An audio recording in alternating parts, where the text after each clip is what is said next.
మీ అందరికీ నా హృదయపూర్వక వందనాలు. చెమ్మగలిగిన దేవుని పిల్లరా, మీ హృదయాలు వెలిగించే మాటతో ఎక్కువ నేను మెద్దకు వచ్చినాను కనుక మీరు నేను కలిసి ప్రభు మాటలు ధ్యానం చేసుకుందాం. ప్రభు మాటలు ధ్యానం చేసుకోబోయే ముందు రాత్రి కాలం నుంచి మిమ్మల్ని, మీ కుటుంబాల్ని, నన్ను, సంఘాన్ని జ్ఞాపకం చేసుకొని మనందరి ఎడల మంచి ఆరోగ్యము, నెమ్మదిని, సంతోషాన్ని ఇచ్చి నిద్రలేపి ఆయన మాటలు నీ భాగ్యం ఇచ్చినందుకు భూమి మీద ఉన్న మనందరి కోసము మన ప్రభు, మన రక్షకుడు యేసుక్రీస్తు వారి నామంలో శిరస్సు వంచి వందనాలు తెలియజేసుకుంటూ, జమ్మగలిగిన దేవుని పిల్లారా, మనం ఎంత ఆరోగ్యం కలిగి దేవుని మాటలు వింటున్నామంటే దేవుని దయ్యే కదా.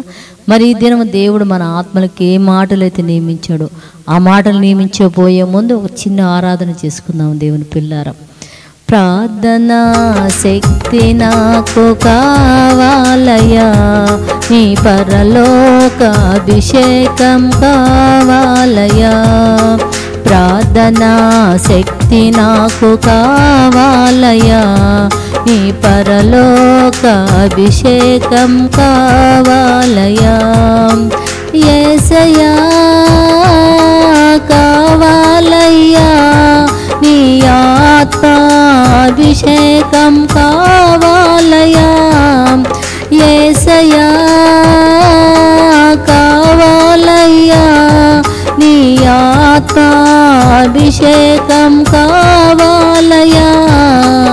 ఆరాధనా స్తుతి ఆరాధనా, ఆరాధనా స్తుతి ఆరాధనా, ఆరాధనా స్తుతి ఆరాధనా.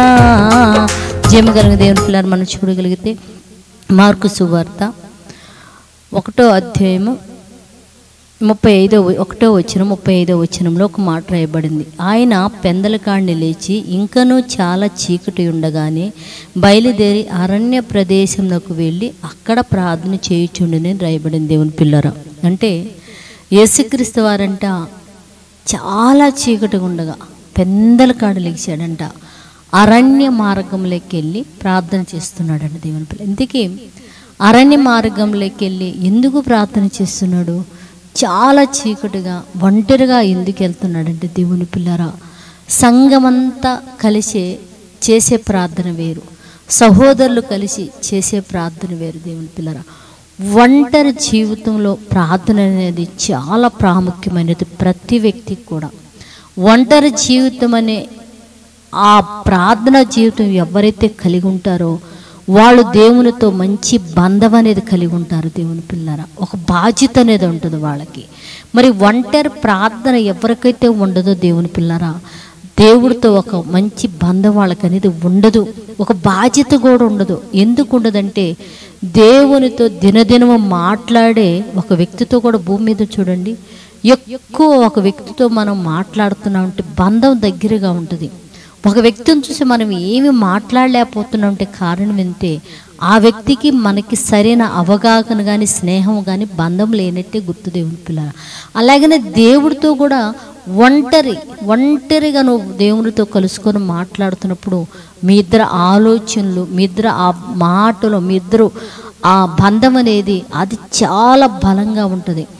అలాంటి ప్రార్థన ఎంతమంది అయితే కోల్పోయి ఒంటరి ప్రార్థన దేవుడితో లేకుండా ఉంటారో అట్టి బిడ్డలకు మళ్ళీ ఆ ప్రార్థన జీవితం కలిగి ఉన్నట్లు ప్రార్థన చేద్దాం. దేవుని పిల్లరా, పరిశుద్ధుడా, జయమగలిగిన మా పరలోకపు తండ్రి, నాయనా నీ కృప కలిగిన నామానికి వందనాలు తండ్రి. ఇదిగోనైనా మా ప్రియుడు రక్షకుడు కూడా ఏకువని చాలా పెద్దల కడలిగి అరణ్య మార్గంకి వెళ్ళి ఒంటరిగా ప్రార్థన చేయుచుండని రాయబడింది. నాయనా మేము కూడా మా జీవితాల్లో నా తండ్రి సంఘముతో కలిసి ప్రార్థన చేయగలగాల, స్త్రీల సమాజముగా ప్రార్థన చేయగలగాల తండ్రి.